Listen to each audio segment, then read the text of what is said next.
매주 금요일마다 금요 성령 기도회를 하고 또 세상의 앞부분은 세상 뉴스 좀도 이렇게 보고요. 시대를 분별하면서 우리가 어떻게 살아가야 될지를 이렇게 좀 보면서 기도하는데요. 오늘은 재림 소망을 가진 자, 재림 소망, 마라나타 우리 주님, 재림 소망을 갖는 것 중요하죠. 그렇지만 지금 우리가 그 재림 소망을 가진 자가 우리가 지금 어떠한 삶을 살아야 되는지 그게 또 중요 이렇게 하죠. 그래서 그런 부분 이야기를 나눠보도록 하겠습니다. 먼저 이야기 나눌 것은 정말 이렇게 파키스탄의 무슬림들 제 코란을 이렇게 모욕했다는 소문으로 교회를 방어하고 이렇게 폭동을 일으켰다는 뉴스가 이렇게 있습니다. 정말 이런 나라에서는 정말 말 조심해야죠. 말 한마디가 교회가 날아갑니다. 교회가 날아가요. 더 놀라운 것은 파키스탄이 의회에서 법이 최근에 통과됐는데 신성모독 처벌 강화법입니다. 왜 강화라고 그랬냐? 무함마드 가족을 모욕하면 전에는 징역 3년이었어요. 근데 지금 어떻게 때렸어요? 종신형입니다. 감옥 가면 못 나옵니다. 말 한마디 잘못해서. 무함마드 이런 것들이 어떻게 보면 악한 거죠, 사실은. 건드리지 말라는 거죠. 건드리지 말라는 거죠. 어떻게 보면 이 하나님은 대단하신 것 같아요. 왜 하나님은 처음에 아담한테 자유를 주시고 하나님이 인간이 하나님을 이렇게 모독하지 못하도록 막으시지. 불순종하게 않도록 막으시지. 왜 자유를 주셔서. 순종할 수도 있는 것도 주시고 불순종할 수도 있는 거 주시고. 근데 세상은 보십시오. 하나님이 주신 자유를 제한해요. 하나님 우리한테 자유를 주시는데. 결국 그 자유를 제한해서 결국 하나님이 맞다고 말하고 저쪽이 맞지 않다고 말할 수 있는 자유를 다 제거해버리는 것이죠. 정말 이렇게 갈수록 사람이 어려워지는 그런 세상. 늘 이제 요즘에 이제 이슈가 이거죠. 캐나다에 대회가 이렇게 있었어요. 최근에. 근데 생물학적인 남자예요. 생물학적인 남자. 여기는 성전하는 저기 한 것도 아닌 것 같아요. 근데 자기가 여자라고 생각을 하고 그래서 이 대회에 참가를 했다는 거죠. 기사 내용이 그래요. 그래서 여자 경기에서 정말 전국 신기록을 세웠다는 거예요. 기록 신문기사한테 기록 뭐 상상도 못할 기록을 세웠죠. 당연하죠. 그래서 그동안 그 열심히 했던 그 여자 선수들을 다 제치고 생물학적, 요새는 사회적 이런 걸 구분해야 돼요. 캐나다는 이제 올해 2월 달부터 이렇게 생물학적인 그 선수 여자도 남자도 그 참여할 수 있도록 이렇게 허락을 했기 때문에 이렇게 참여한 거죠.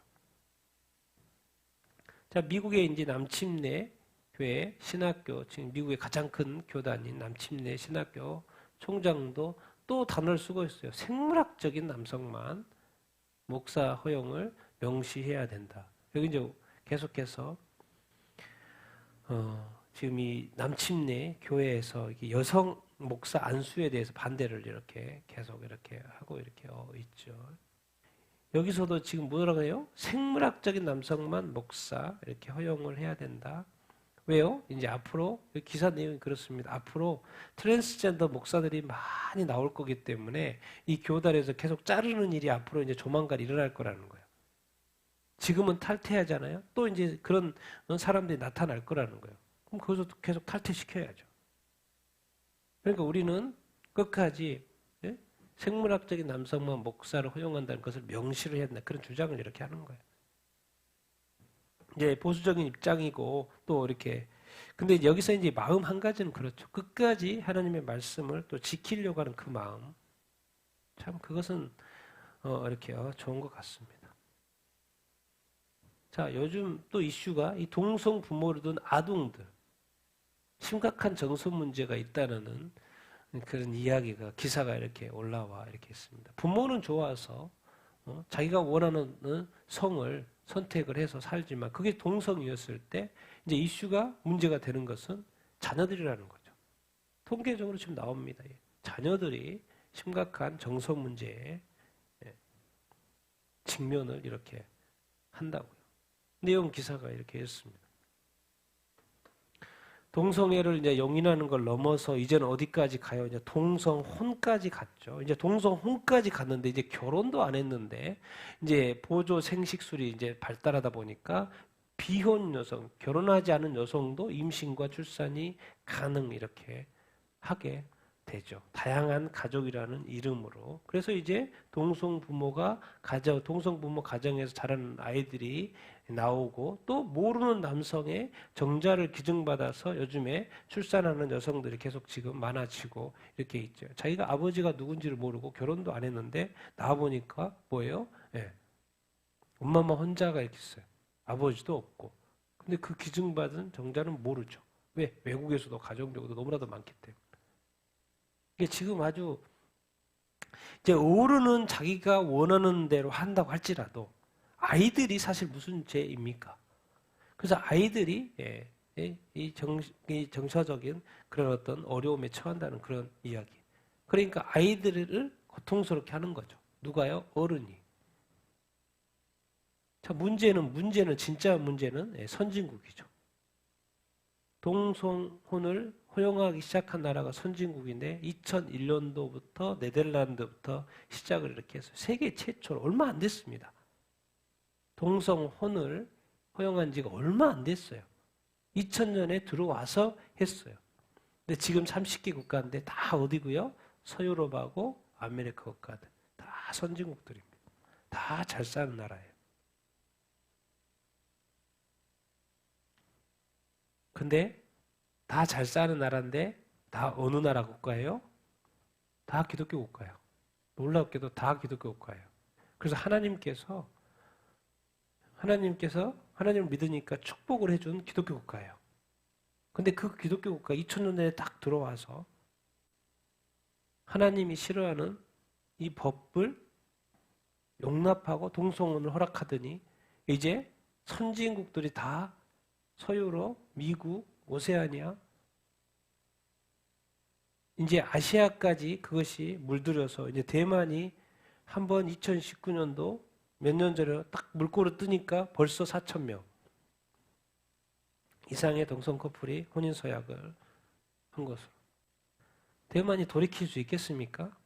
돌이킬 수 없습니다. 한두 사람이면 그럴 수도 있겠다 하지만 이제 이 그룹이 되고 무리가 되면요 돌이킬 수 없습니다. 유럽이 무슬림들이 뭐 1%, 막 0.5%, 뭐 그럴 때 1% 이럴 때는 뭐 무슬림이 어떤 그 나라에 영향을 미치는 거에 대한 생각을 많이 못 하죠. 근데 어느 순간 5%가 됐어요.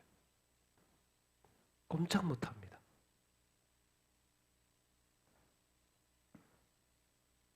정말 이 아시아는 뭐로 묶여 있는 거예요? 종교로 묶여 있습니다. 인도는 무슨 교요? 힌두교로.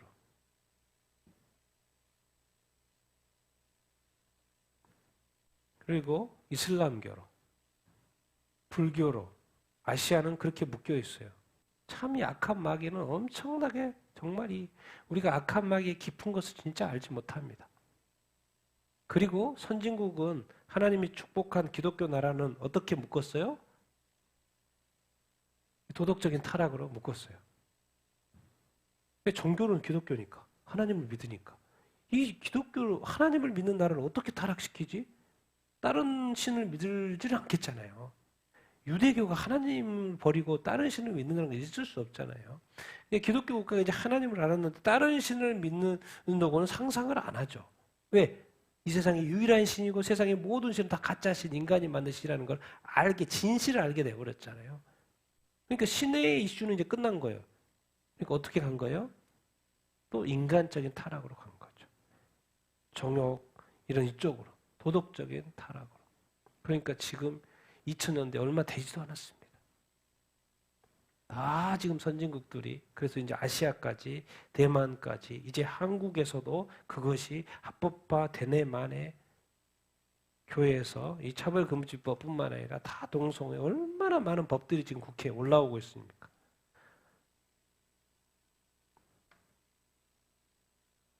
기독교 국가는 지금 다 이것으로 다 무너지고 있죠. 마귀는 정말 대단합니다. 궁극적인 것은 뭐예요?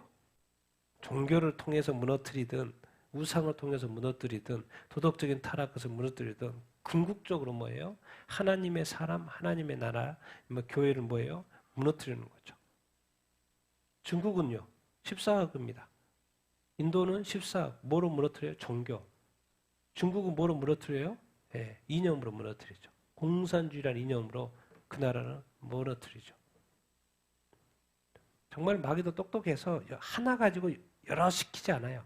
거기에 딱 맞게. 어느 순간 기독교 국가조차도 자기가 좋아서 자기의 권리고 뭐 이런 거로 자기들을 생각하죠. 큰 그림에서는 악한 마귀가 기독교 국가를 무너뜨리는 방법인 거죠. 그래서 그거를 어느 순간 허용하고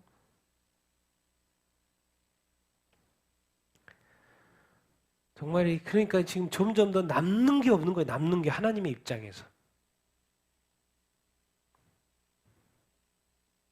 정말 우리가 깨어 있어야 될 때죠. 자, 이스라엘 군대 앞으로 닥칠 전쟁 대비가 전혀 되지 않았다. 이유가 설명을 하더라고요. 듣고 보니 그래. 듣고 보니 이스라엘 군대 왜 세계 최강의 군대? 오, 작지만 남자도 하고 여자도 하고 어쨌든 전쟁하는 거 보면 잘하던데. 지금까지 미국의 원조를 많이 받았어요. 근데 이제 무슨 문제가 있냐면 이스라엘 군대, 국방장관, 또 그 이스라엘 군대의 수령들, 그 사람들을 세우는 데 있어서 자꾸 인사적인 영향을 받아요. 어디로부터? 이제 미국부터 이제 무기 원조를 받는데 군대 쪽의 수장들을 세우는 데 있어서 자꾸 영향을 받아요. 이게 설명을 잘 들어봐요. 미국 원조 고불. 그래서 이스라엘에 이제 제대로 된 어떤 그 사람들이 이거 너무 미국에 의존하다 보니까 우리 마음대로 이게 군대가 제대로 이스라엘 군대가 제대로 안 간다. 그러니까 미국의 원조를 우리가 끊고 자꾸 거부하고 우리 자체적인 이 스펙을 키워야 된다라는 생각을 사람들이 이렇게 하는 거죠. 그래서 독자적인 작전 수행을 할 수 있도록 우리가 준비해야 된다. 바른 생각입니다. 아주 바른 생각이죠. 그랬는데 이렇게 바른 생각을 해서 그런 장관들이 추천이 되잖아요. 다 잘려요. 이스라엘 자체적으로 우리가 독자적인 이런 것들을 해야 된다라고 하는 그 올바른 생각을 하는 장군들이 올라가지 않으면 다 잘려요. 진출이 안 돼요. 수뇌부에. 그럼 누가 이걸 지금 다 저기 하지? 어디서 하는 거예요? 지금 사법부. 지금 이스라엘이 사법 개혁을 지금 계속 하고 있잖아요. 그것 때문에 난리잖아요. 나라가 두 개가 지금 이스라엘 지금 내전 중이에요. 두 나라가 지금 엄청 그 이스라엘이 한참 싸우고 있죠. 특별히 지금 요즘에 그 사법 개혁 때문에.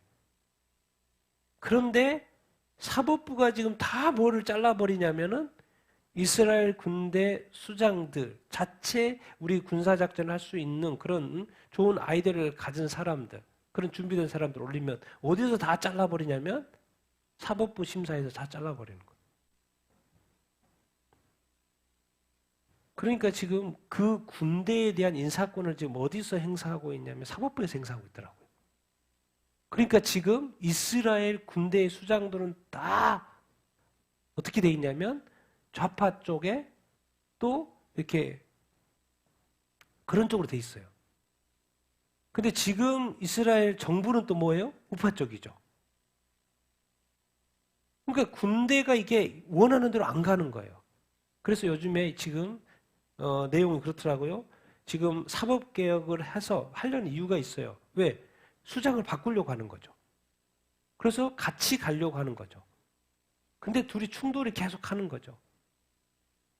그래서 사법개혁을 할 수밖에 없는 상황인 거예요. 그래서 우리는 뭐 뉴스를 자꾸 안 좋다는 뉴스만 봤지 사실 이 사법개혁을 보니까 찬성하는 쪽도 너무나도 많습니다. 이스라엘 내에서도.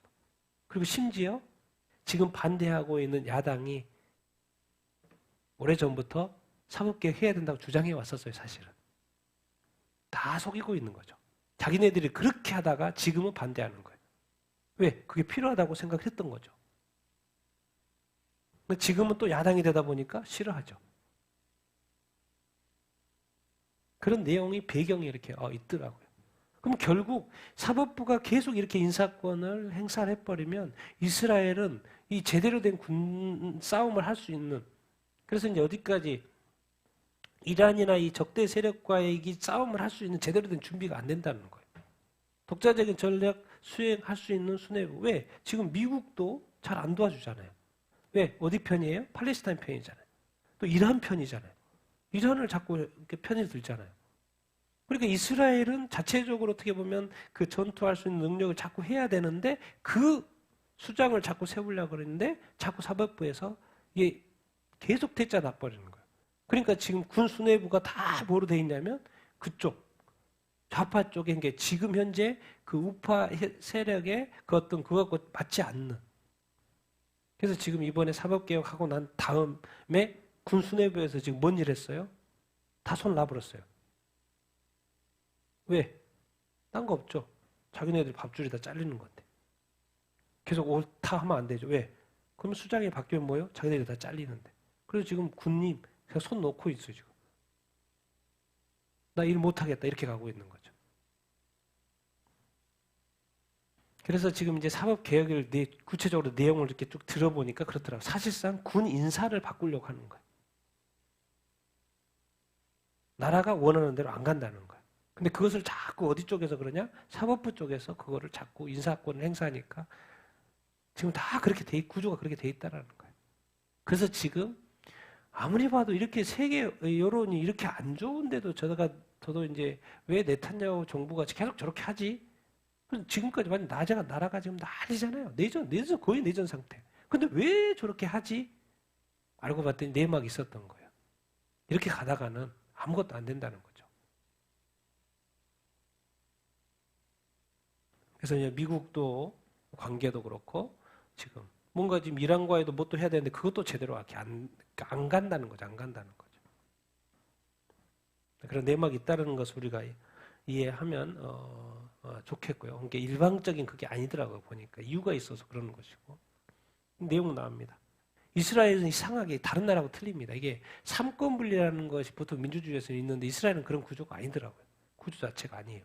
대법원에서 누가 정부가 있을지, 누가 장관이 될 건지, 또 어떤 정책을 채택할 건지는 다 어디서 해버리냐면, 어디서요? 결정권을 사법부가 행사한다는 거예요. 우리는 이제 그 행정, 입법, 사법이 다 이렇게 분리가 돼 있잖아요. 근데 이상하게 이스라엘은 그런 구조가 또 아닌 거죠. 그리고 이제 막강하게 사법부가 그 권한 행사를 하고 있는 구조더라고요. 뭐 이건 그렇고 이제 내부적인 문제고. 지금 이제 무슨 일이, 저도 이제 몰랐다가 최근에 이제 알게 돼요. 갑자기 이제 이스라엘 뉴스를 보다가 이 뉴스가 떠가지고, 여러 가지 이제 외국 뉴스도 보고 여러 가지 봤는데, 사우디하고 이스라엘과 지금 뭐예요? 딜이 된 거예요. 뭔 말이에요? 갑자기 사우디하고 지금 이스라엘의 관계가 안 좋잖아요? 근데 갑자기 지금 좋아지고 있어요. 미국에 보니까 중재 하에서. 그래서 이가 지금 이 아나운서가 외국 방송인 것 같은데, 뭐죠? 아주 빅뉴스라고 막 하면서 계속 설명하고 있어요. 왜 지금 이러기가 쉽지 않은데 갑자기 지금 사우디하고 이스라엘이 관계가 지금 정상화되고 이렇게 있는 거예요. 그래서 이스라엘과 사우디 국교가 지금 정상화되는 큰 틀 해서 지금 이제 작업이 들어가요. 이제 올해. 내년 초까지 들어가겠죠. 이게 갑자기 왜 이 일이 발생을 이렇게 하지? 이제 월스트리트 저널에서도 사우디가 미국에게 동의했다라는 거죠. 예, 이 두 나라 이스라엘과의 관계를 노멀라이즈 정상화하는 거에 대해서 사우디하고 이스라엘이 갑자기 지금 관계를 정상을 화를 이렇게 하고 있다라는 그런 내용 이렇게 입니다. 자, 이게 여기서 이제 무슨 내용이 있냐면 미국과 관련 세 나라죠. 미국이 원하는 것이고 이스라엘하고 사우디가 관계가 정상화되고. 자, 바이든 쪽에서는 뭘 원하겠어요? 내년에 뭐가 있어요? 선거가 있어요. 그러니까 여기에서 성과가 있어야 하는 내가 볼 때 그런 내부적인 게 있는 것이고. 사우디는 그러면 좋다. 우리가 이스라엘과 국교 정상화 이렇게 하겠다. 요구하는 게 뭐겠어요? 우리도 민간 핵을 원한다. 그거 해주라. 요구하고 있어요. 그리고 이제 우리가 지금 우리 이승만 대통령이 잘한 게 뭐예요? 뭐죠? 이 미국이 군대와 우리 군대가 연합하는 거였잖아요. 그래서 함부로 못 치잖아요. 그런 것처럼 사우디도 미국 군대가 이게 우리가 그게 전쟁이 일어나면 사우디가 자동 군사 개입할 수 있도록 협력 맺어줘라 요구하고 있어요. 왜? 사우디의 이슈는 뭐예요? 항상 이란하고 시아파 이란하고 종주국인 순위파 사우디 이거 전쟁이 일어나면 어떡해? 그러니까 계속 지금 뭔가 군사력도 이렇게 하고 있잖아요. 그래서 미국이 좀 도와주고 이렇게 있는데 만약에 사우디에 전쟁이 일어나면 미군이 자동 개입할 수 있도록 협약해줘라. 그 요구하고 있어요.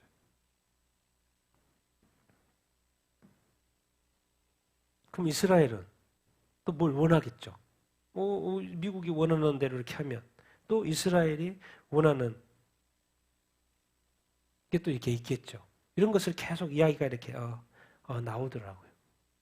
그래서 이제 문제는 뭐냐면 미국은 이스라엘이 두 국가 해법이 그 제시한 답이에요. 근데 지금 이스라엘 쪽은 두 국가를 원치 않죠. 근데 점점 이야기 돌아가는 거 보니까 이상하게 두 국가 해법으로 지금 가는 쪽으로 방향이 지금 가고 있어요. 이스라엘이 어떻게 할지 모르겠죠. 지금 사우디아라비아에서 최초로 팔레스타인 국가의 첫 대사를 임명을 했어요. 지금 이제 사우디아라비아에 이제 요르단에 있는 사우디아라비아의 그 대사를 이제 어디 팔레스타인 대사도 할 수 있도록 임명을 한 거예요, 이번에. 처음으로. 그 말이 뭔 말입니까? 팔레스타인 인정하는 거예요, 안 하는 거예요? 인정하는 거죠. 그리고 첫 대사를 임명을 이렇게 했어요. 이스라엘이 좋아할까요, 안 좋아할까요? 당연히 좋아하지 않죠. 근데 이게 지금 사우디하고 이스라엘과 관계 정상화를 가면서 같이 나오는 뉴스예요, 지금. 그럼 당연히 이스라엘은 당연히 싫어하는데 팔레스타인 쪽은 좋아하겠죠. 또. 역사적인 승리다. 이렇게 사우디 대사가 임명이 돼. 그리고 이제 이 사우디 요르단 대사이면서 팔레스타인 쪽 하면서 예루살렘 총영사 역할도 한다는 그런 가치. 그러니까 이 팔레스타인 쪽에서 우와 이거 우리 국가 인정하는 거 아니야? 외교적 승리, 역사적인 승리라고 자화자찬하고 있는 것이죠. 그런데 실제적으로 임명이 됐습니다. 뭔 엄청나게 큰 흐름이 지금 갑자기 생기고 있어요. 그래서 지금 서로 그런데 이제 요르단에는 거주하고 팔레스타인에는 이제 비상주, 상주하지는 않고 나중에는 뭐 상주하겠지만 지금까지는 아니고 그래서 비상주로 대사직을 신설을 이렇게 했다라는 거예요. 이거는 지금 사실 이스라엘과 사우디가 이렇게 지금까지 약간 적대 관계에 있어서 사회에서 이번에 지금 정상화되는 과정에 이것이 지금 같이 가고 있는 거예요, 지금. 팔레스타인 인정하는 쪽으로 지금 사우디가 가면 사실 관계는 더 안 좋아질 것 같은데 정상화가 되고 있어요. 그래서 당연히 이스라엘이죠. 이스라엘에서는 반대를 하죠. 그렇게 하는 거를 대사 임명하고 하는 것을 이렇게 반대를 이렇게 하고 이렇게 있죠. 그런데 놀라운 거는 지금 갑자기 정상화가 되고 또 팔레스타인 대사를 임명하고 이거는 정말로 또 미국이 원하는 두 국가 해법으로 가고 있는 방향. 근데 여기서 이제 봐야 되겠죠. 이스라엘이 뭘 취하고 이런 것들을 허락하게 될지. 이거는 조금 더 두고 보면 뭔가 더 이제 여기서는 지금 잠깐 이스라엘 쪽이 마이너스 쪽인 그런 개념인 것 같은데 이제 이스라엘이 취하는 것이 무엇인지를 나중에 좀 보면 이렇게 알게 되죠. 왜 본인들이 많이 이런 것도 허락하면서 또 취하려고 하는 그런 것들이 이렇게 있겠죠. 그래서 좀 더 저는 이게 몰랐다가 이번에 지금 이런 대사 임명도 있고 관계 정상화 사우디하고 이렇게 하고 그럴 수밖에 없죠. 이스라엘 입장에서는요 늘 이란의 공격, 핵 위협 있고 막 이런 식이 있기 때문에 사우디하고는 정상화할 수밖에 없죠.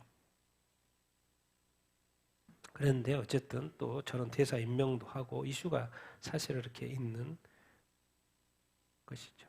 이런 북한 뉴스가 나왔습니다. 반동사상법 위반 정치범 수용 소행이 가장 많다. 이제 기사가 이렇습니다. 정말 지금 이제 정치범 수용소 북한에서는 이름을 이제 관리소라고 그런다고 해요. 20만 명 수준.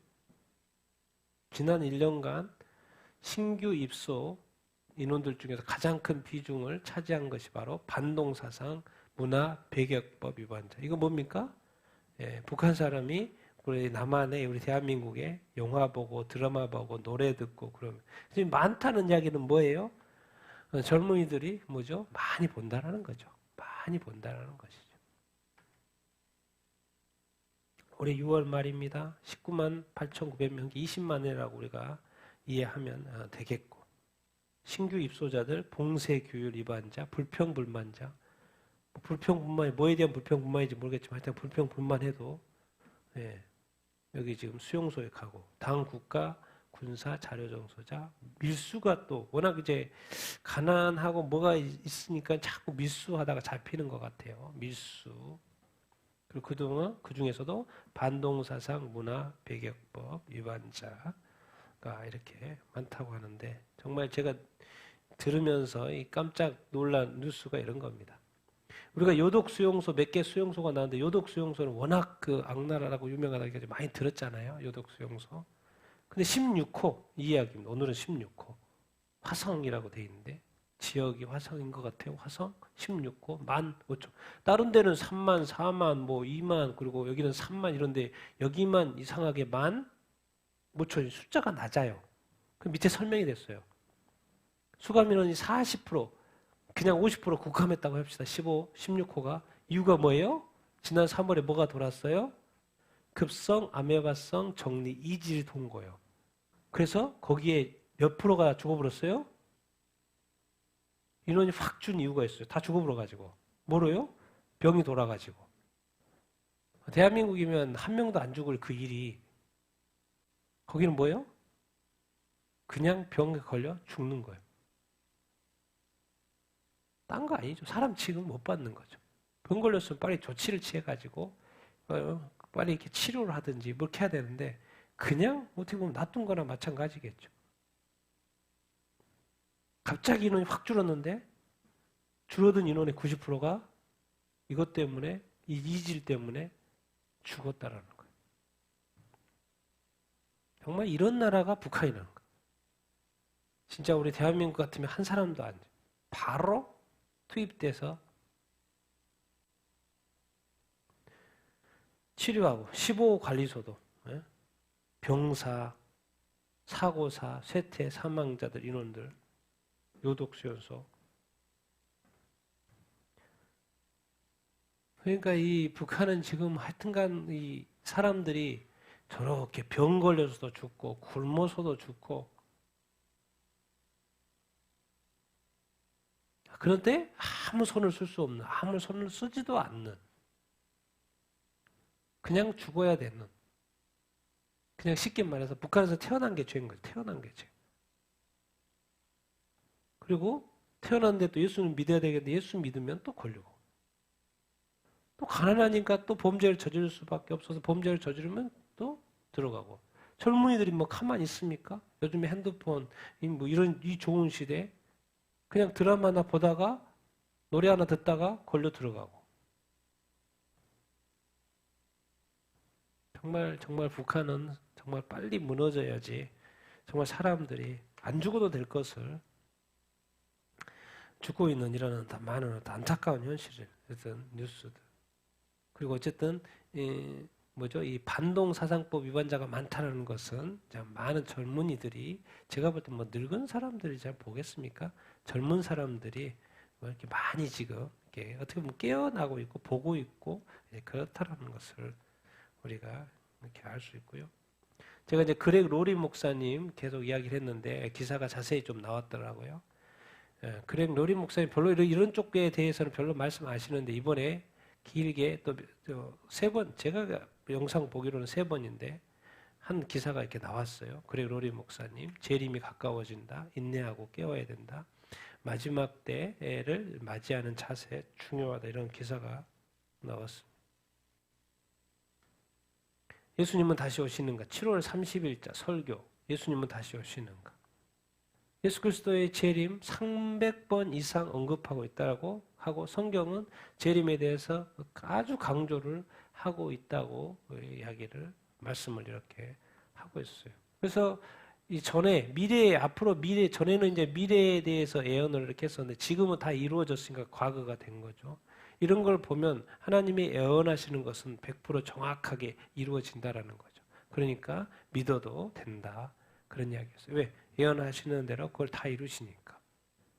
또 이루어진 예언이 있고 이루어지지 않은 예언이 이렇게 있는 것이지요. 그래서 예수 그리스도 임박한 재림을 보여주는 시대적인 징조. 요즘에 이제 이렇게 설명을 하셔야죠. 그분이 설교 때 하신 내용이죠.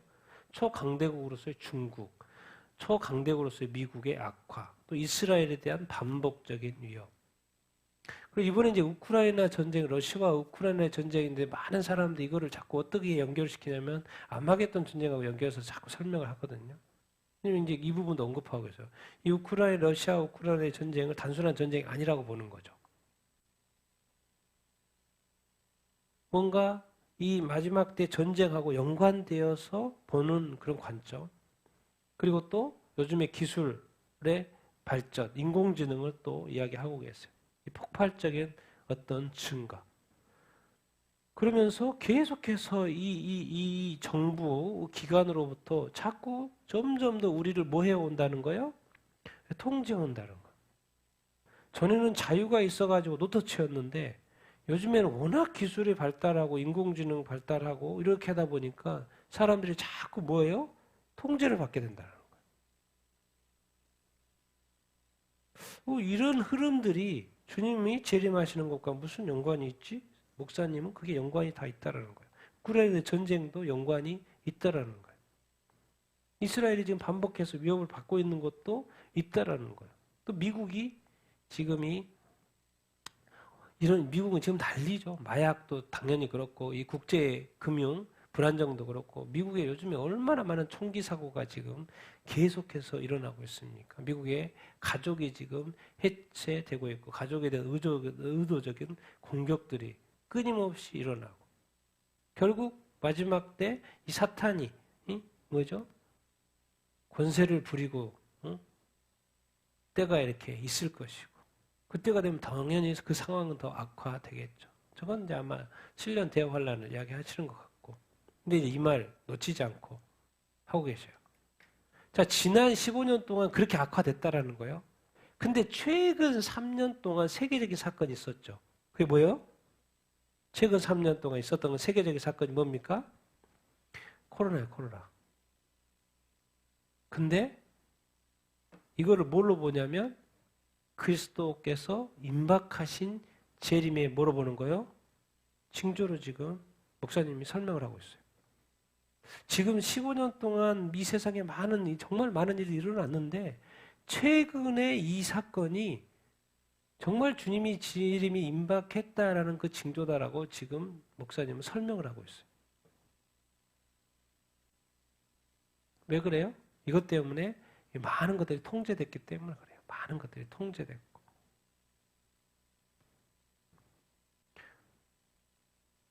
모든 단위 플랫폼에 이 부도덕이 노골적으로 조장이 되고 있다. 지금 부모, 남성, 여성 다 제정이 되고 있고 이 트랜스젠더들이 부모들이 자녀들에게 권장을 하고 있고 스트리밍 요즘에 서비스 다 하잖아요. 악의적이고 공격적인 이 많은 있던 이 요소들 이렇게 보면 모든 것들이 그 원래 가지고 있던 기본 어떤 그 좋은 그 개념들이 다 무너져 가고 있다라는 거예요. 그리고 특별히 최근에 2000년에 들어와서 그랬는데 최근에 또 3년 이 전 세계적인 팬데믹 이것은 정말 그렇다라는 거죠.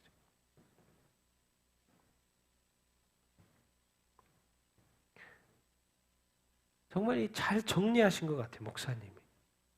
응? 그래서 그런데 이제 사람들이 자꾸 이제 이렇게 되죠. 이렇게 되다 보면 아주 우리가 극단적인 행동을 하게 되고 뭐 일을 안 해볼 수도 있고 뭐 이렇게 극단적으로 나갈 수 있는데 그것도 조심해야 된다는 거죠. 왜? 마태복음의 24장은 그날과 그때는 아무도 모른다. 그러면서도 한마디 붙이는 말이 있어요. 예. 그날은 모르죠, 당연히. 그런데 그날이 뭐가 어떻게 되고 있다? 가까워지고 있는 것만은 사실이다라고 지금 목사님 말씀하고 있어요. 그날은 모르는데 이 많은 징조들을 보니까 가까워지고 있는 것만은 사실이다. 그래서 이제 그날과 그때는 알지 못하기 때문에 우리 기독교인들이 주님의 재림을 기다리는데 뭐가 필요하다? 인내가 필요하다. 이렇게 극단적으로 가면 안 되고 인내가 필요하다. 그런데 꼭 인내하면서 뭘 하면서 인내해야 된다는 거요? 기대. 마라나타 주님 반드시 오실까 안 오실까요? 반드시 오십니다. 그건 누가 하신 말씀이에요?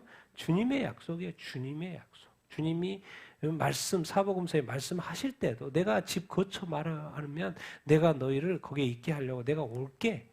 그 약속하시고 재림은 주님의 약속입니다.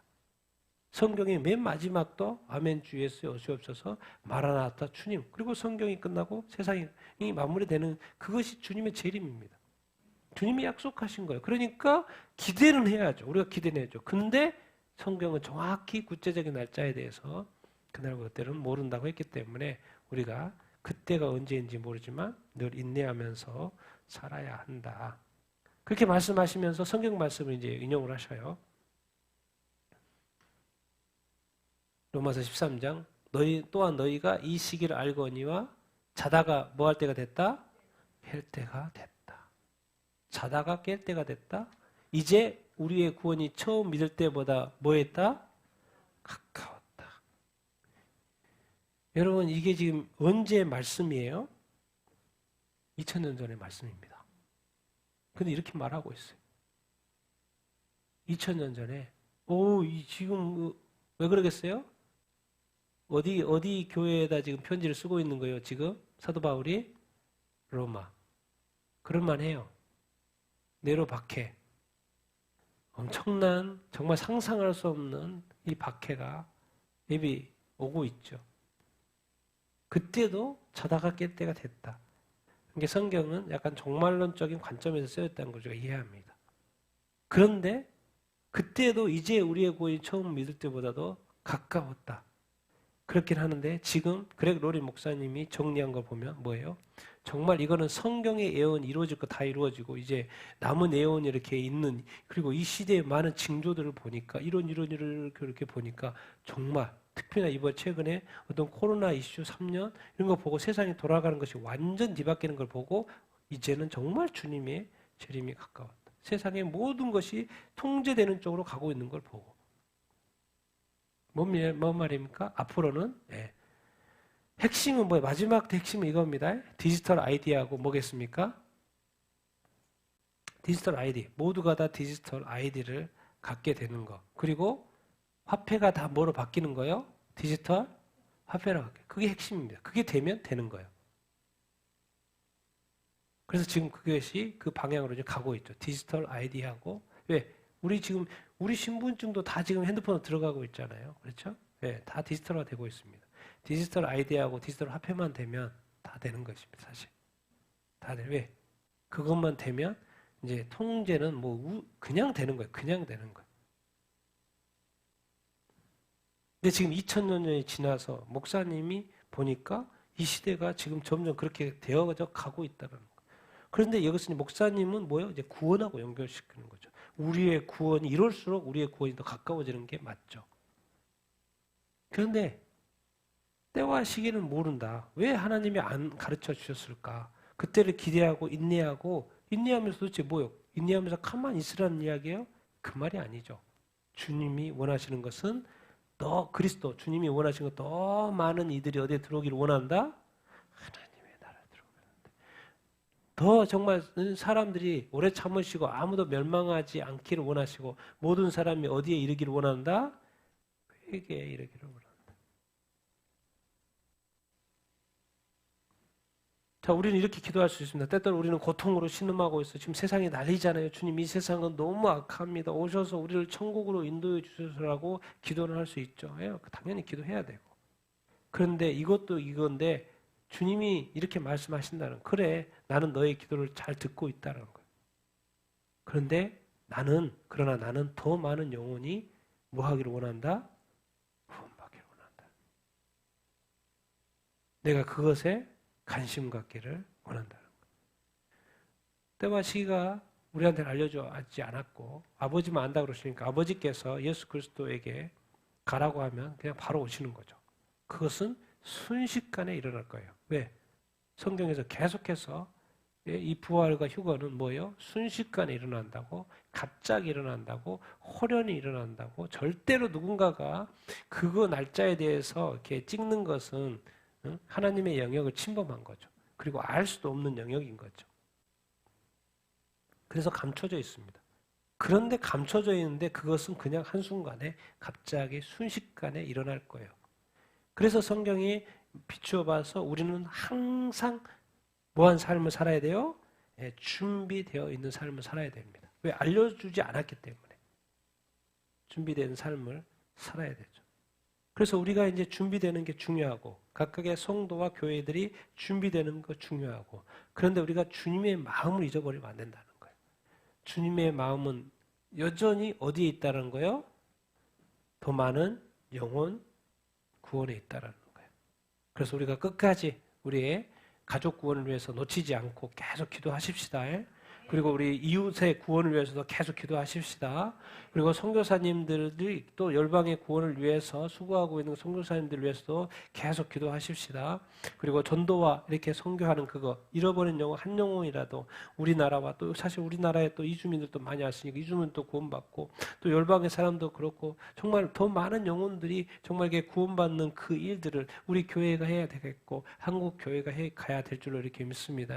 그래서 우리의 마음들이 어차피 우리에게 주어진 이 천국과 영생의 이 선물을 정말 주님 믿는 그 믿음 안에서 확실히 굳건히 믿을 뿐만 아니라 또 우리 먼저 구원받은 자로서 아직 구원받지 못한 그 영혼들에 대한 마음, 주님의 눈이 거기에 있으니까 우리가 그 영혼들을 위해서 계속 중보하면서 또 전도하면서 나아가야 될 줄로 이렇게 믿습니다.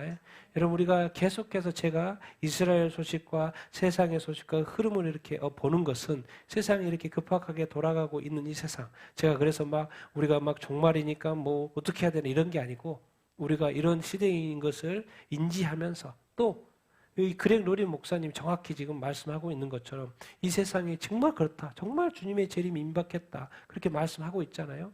그런 것처럼 그런 시대를 알면 이제 우리의 마음이 깨어나서 다른 영혼들의 구원을 위하여 더 기도해야 되겠고 더 사랑해야 되겠고 더 섬겨야 되겠고 또 그분의 뭔가 정말 틀어져서 예수 믿지 않으면 또 마음이 녹아져서 예수 믿을 수 있도록 더 사랑을 베풀고 또 용서하고 또 관계 회복을 위해서 그 영혼이 아무쪼록 예수께로 나아올 수 있는 그런 여건이 마련이 되도록 우리가 거기다 신경을 써야 이렇게 하는 거죠. 한 영혼 구원받는 것이 지옥에서 천국으로 이 영혼의 강을 건넌 거기 때문에 정말 쉽지 않습니다. 한 영혼 구원받는 것이. 그렇기 때문에 얼마나 많은 수고와 헌신과 노력들이 이렇게 있겠습니까? 있어야 하겠습니까? 그래서 우리가 끝까지 한 영혼이라도 구원받는 그 일에 최선을 다하는 우리의 삶이 되기를 예수님의 이름으로 축원드립니다. 아멘. 자, 우리 오늘 어제 큐티 말씀이죠. 큐티 말씀 잠시 보겠습니다. 같이 읽겠습니다. 시작. 이튿날 천부장은 유대인들이 무슨 일로 그를 고발하는지 진상을 알고자 하여 그 결박을 풀고 명하여 제사장들과 온 공회를 모으고 바울을 데리고 내려가서 그들 앞에 세우니라. 바울이 공회를 주목하여 이르되 여러분 형제들아 오늘까지 나는 범사의 양심을 따라 하나님을 섬겼노라. 대제사장 아나니아가 바울 곁에 서 있는 사람들에게 그 입을 치라 명하니 바울이 이르되 회치란다며 하나님이 너를 치밀어도다. 내가 나를 율법대로 심판한다고 앉아서 율법을 어기고 나를 치라 하느냐 하니. 이제 3차 전도여행 마치고 사도 바울이 예루살렘에 돌아와서 이제 붙잡혀가지고 이제 끌려가는 중에 이제 이스라엘 백성들한테 예수님이 정말 메시아다 맞다고 설명 이렇게 하는 중에 이제 더 난리치니까 이제 천부장이 이렇게 감옥을 이렇게 가뒀죠. 그래서 이제 진상 파악하기 위해서 이제 공회를 소집해가지고 이제 이야기하고 있는 장면입니다. 그래서 내용이 어떠냐? 그래서 제사장 온 공회. 그런데 이제 사도 바울이 이렇게 말해요. 공회에서. 여러분 형제들아 오늘까지 나는 범사의 양심을 따라 하나님을 섬겼다라고 말해요. 당연히 맞죠. 근데 누가 화를 내요? 대제사장 아나니아에게. 바울 곁에 있는 사람한테 뭘 치라 그래요? 이야기도 듣지 않고 네가 네 입으로 무슨 하나님을 다 언급해. 신성모독이야. 그 말이죠. 입담으로. 더러운 입이라는 거죠. 그러니까 입을 뭐라? 바울은 지금 하나님의 부르심 받고 주님의 부르심 받아 3차 전도 행하고 애쓰고 지금 여기까지 와서 지금도 이스라엘의 유대인들이라도 구원을 위해서 애쓰고 있잖아요. 근데 갑자기 말 한마디 딱 열었는데 하나님을 섬겼다라고 말을 했어. 양심에 따라 하나님을 섬겨왔죠. 지금 범사에. 정확히 맞는 말을 한마디 한 거죠. 그런데 대제사장 아나니아가 그 입을 치라는 거예요. 그러니까 바울이 화가 났을까 안 났을까요? 확 난 거죠. 사실 이 공회에서 이렇게 화내면 안 되죠. 분위기가 지금 이런 분위기가 아닌데. 근데 바울이 그냥 확 이야기하죠. 왜 치란다며. 하나님이 너를 치러. 이렇게 할 이야기가 아니에요. 이런 분위기도 아니고 그런 자리도 아니에요. 근데 얼마나 그냥 열이 받쳤는지 회칠한 믿음이요. 지금 그 대제사장 그 자리에 앉아가지고 율법대로 심판을 하면 절차를 밟아서 해야 되는데 뺨부터 때리냐고 말했는데 지금 변호하고 있는 거고 뺨부터 때리는 게 어디가 있냐는 거죠. 율법을 어기고 나를 친다는 거. 뭐가 잘못된 거죠 지금. 바울이 느끼기에 뺨부터 맞고 시작한다는 것 자체가 지금 이게 안 맞는 거죠. 이건 절차도 아니고 2000년째는 유대교 지도자들이 교회를 바울이 이렇게 대했습니다. 복음 전한다고. 하나님의 이름 언급하지 말라고. 예수는 메시아 아니냐라고. 자, 2000년이 지난 다음부터는 이제 교회입니다. 자, 교회를 여기다 대비해 보면 교회는 저렇게 뺨을 맞고 있고요. 복음 못 전하게 하고. 근데 이 말씀에 비추어 봤을 때 주님이 보실 때 혹시 요즘의 교회가 회칠한 무덤이 되어 있지는 않은지, 회칠한 담은 되어 있지는 않은지, 우리가 하나님의 말씀대로 있고 하는데 과연 우리는 하나님의 말씀대로 지켜 순종하고 있는지. 요즘에 교회는 뭐가 중요해요? 교회 전통이 중요합니다. 그래서 맨날 이야기하잖아요. 교회에서 뭐 피아노 자리 하나 옮기는 것도 뭐 하나 옮기는 것도 이게 안 된다고 교회에서. 그게 전통이니까. 우리가 옛날에 했던 방식 이런 것들 뭐 하나 교회에서 고치는 것이 쉽지 않아요. 왜? 기득권이 있고 그분들이 인정을 하지 않기 때문에. 어느 순간 교회에도 전통이 생기기 시작했고 뭔가 이렇게 이런 것들이 세워져 있는 거예요. 그래서 그걸 하나 뭘 바꾸려면 교회가 뒤집어져 버려요. 어느 순간 자기가 믿는 하나님은 옳고 남이 믿는 하나님은 아니라는 거예요. 입다물라는 거예요.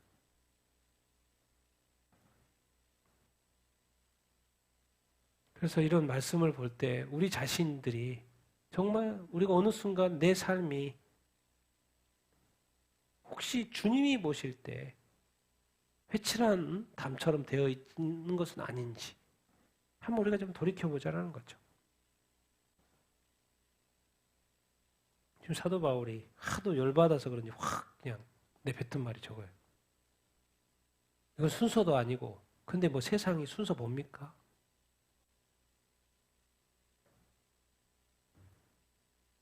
안 보죠. 일단 때리는 것입니다. 말도 못하게 하고. 자, 바울 같이 읽겠습니다. 시작.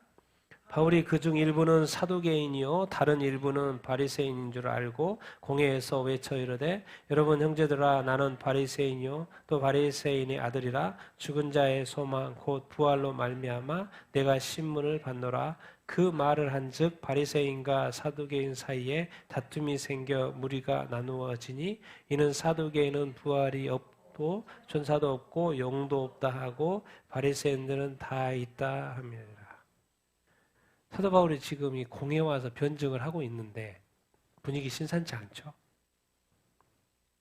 그런데 보니까 이 공회는 뭐요? 사두개인들, 바리새인들로 구성되어 있고, 근데 딱 캐치한 거죠. 아, 이 부활 문제. 지혜롭게 응대를 한 거죠. 여기서는 뭐가 안 되는 거죠. 간증을 한다고 해서 그게 먹히지 있는 그런 것이 아닌 거예요, 지금. 당연히 유대인들에게도 안 먹혔지만 여기 사람들은 아예 안 되는 거죠. 그래서 결국 어떻게 빠져나갑니까? 부활 논쟁으로 죽은 자의 소망, 부활로 내가 신문을 받는다라고 하니까 당연히 다툼이 일어나죠. 왜? 사두개인들은 부활이 없고 천사도 없고 영도 없다고 하고 바리새인은 뭐예요? 다 있다고 말하죠. 여기서 놀라운 것은 사두개인 사내들인 공의 지도자들입니다. 유대인입니다. 하나님을 믿습니다. 성경에도 구약에도 부활이 있습니다. 천사 엄청 나옵니다.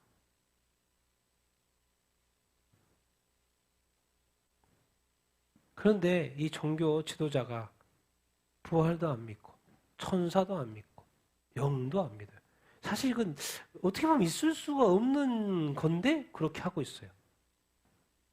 그럼 사두개인들이 가족이라든가 사두개인들과 관련된 사람들은 이렇게 갈 거 아니에요. 잘못된 길로 가는 거죠. 그럼 또 바리새인은 또 믿어요. 사두개인들이 어느 순간 어떻게 된 거예요?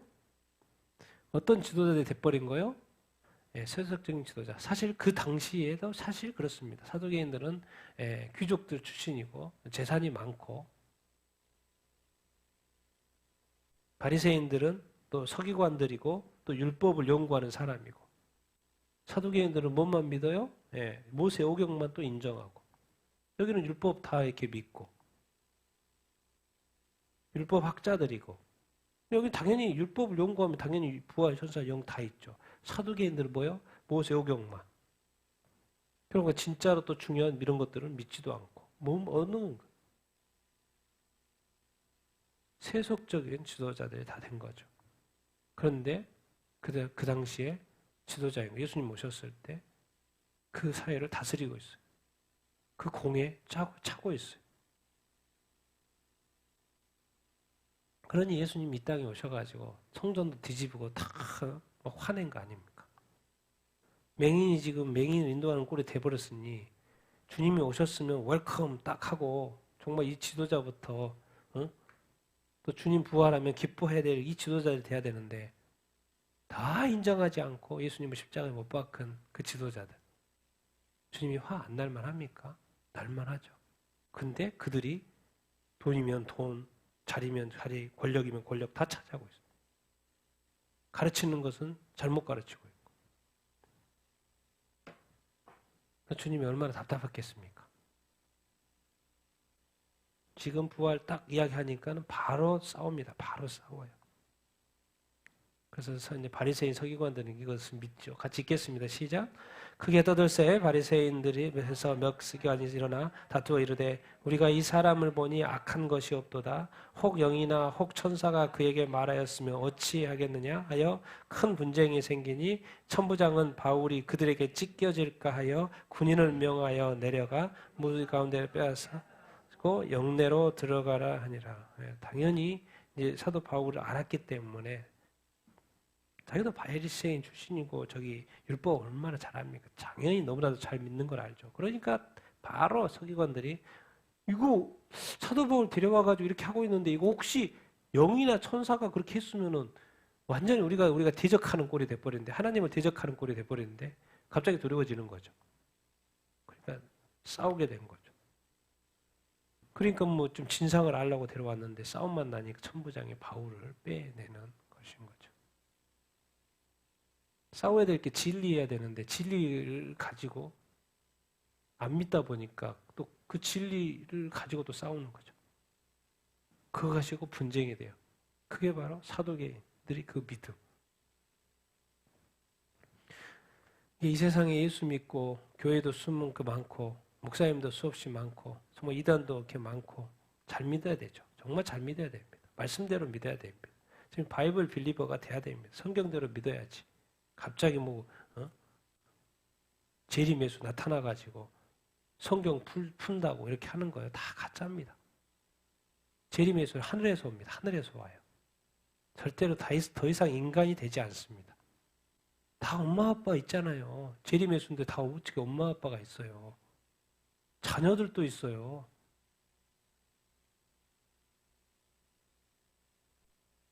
그건 사람이지 재림예수가 될 수가 없죠.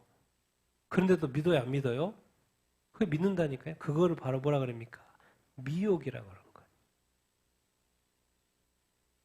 영적인 미혹인 거죠.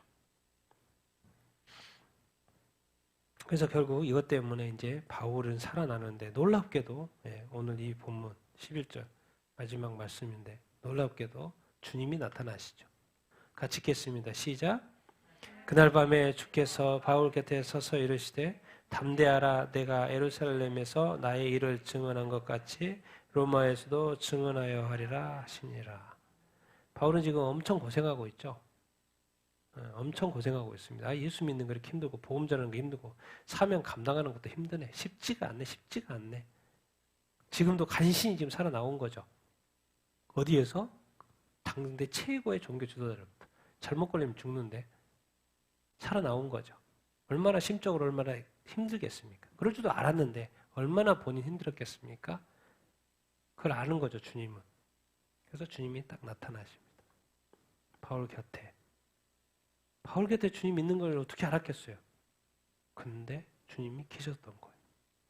말씀도 해주세요. 담대하라는 거예요. 네가 지금 예루살렘에서 나의 일, 예수의 죽음과 부활, 이 구원의 이 일 증언한 것 같이 어디에서도 증언할 거다? 로마에서도. 주님이 정확히 제시를 해줍니다. 그러면은 네가 좀 고생을 하겠지만 로마까지 갈 거다 안 갈 거다? 갈 거라는 거. 이게 이제 사인인 거죠. 그러니까 힘내라는 거죠. 너는 로마까지 가게 되고 이런 과정을 거치면서. 뭐 나중에 이제 가이사랴에 가서도 2년 동안 감옥에 갇혀 있잖아요. 그 다음에 이렇게 로마에 가고 그러잖아요. 하루아침에 된 게 아니었어요. 다 버텨야 됐어요. 그냥 주님 한마디 했을 뿐이요. 너 로마까지 갈 거야. 근데 2년은 버텨야 돼, 안 버텨야 돼요? 감옥에서 버텨야 돼요. 주님은요, 다 해주는 게 아니에요. 100개 중에서 한 가지만 해줘요, 주님은. 99%는, 99가지는 우리 자신이 감당해야 되는 거예요. 우리는 다 그러죠. 기도하면 다 주님 응답해 주시고, 다 좋은 거 허락하시고, 다 이렇게 할 것 같죠. 주님은 딱 한마디 말하고, 2년 동안 감옥에 가둬요. 가이사랴. 그리고 로마 갑니다. 특히나 주님은 바울에게 사명을 주셨어요. 지금까지 함께 하셨어요. 그리고 지금도 말씀하셔요. 힘들 때 딱 나타나셔가지고 내가 내 곁에 있다. 그리고 딴 말 안 하세요. 내가 너 불렀지? 지금까지 잘했어. 그리고 너는 로마까지 갈 거야. 하고 끝. 감당하는 거예요. 우리가 예수님을 믿을 때 정말 인내가 필요하고요. 끝까지 예수님을 우리가 믿어야 되는 줄 이렇게 믿습니다. 주님 정말 함께 하십니다. 주님이 부르셨으면 반드시 주님은 책임지시는 분이셔요. 그래서 우리가 이제 오늘 제가 타이틀을 정할 때 처음에 재림 소망 이야기했잖아요. 정말 주님 곧 다시 오십니다. 우리가 재림 소망을 우리가 정말 기대해야죠. 기대에 부풀어 살아야 됩니다. 주님 곧 오십니다. 그렇지만 지금 이때 우리가 해야 될 거 뭐예요? 사도 바울처럼 참고 인내하고 계속해서 뭘 증언해야 돼요? 예수님을 증언하면서 살아야 합니다. 예루살렘에서도 그리고 또 어디에서도 로마에서도 있는 그곳에서 우리가 가정에서도 증언하고 회사에서도 증언하고 일터에서도 증언하고 대한민국에서도 증언하고 기회 있는 곳에서 지역마다 증언하고 우리가 할 일은 이제 주님 다시 오시는 그 소망함을 가진 자는 이제 또 곧 오실 주님이시고 그러나 그때는 알지 못하는 그 순간까지 알지 못하기 때문에 우리의 삶은 뭐죠? 가만히 있는 것이 아니고 복음을 전할 수 있는 기회를 잡아서 복음 전하면서 전도하면서 사는 것인 줄 이렇게 믿습니다. 그래서 우리가 끝까지 복음 전하는 삶을 사는 우리가 되기를 예수님의 이름으로 축원드립니다. 왜요? 주님이 더 많은 영혼들이 구원받기를 원하는 그 소원함이 있기 때문에 우리가 그 소원을 이루어 주는 그런 삶을 다 살아야 되는 줄 이렇게 믿습니다. 정말 주님이 기뻐하시는 일을 살다가 우리 주님 기쁘게 맞이하는 여러분들 다 되기를 우리가 되기를 예수님의 이름으로 축원드립니다. 오늘 배웠어요.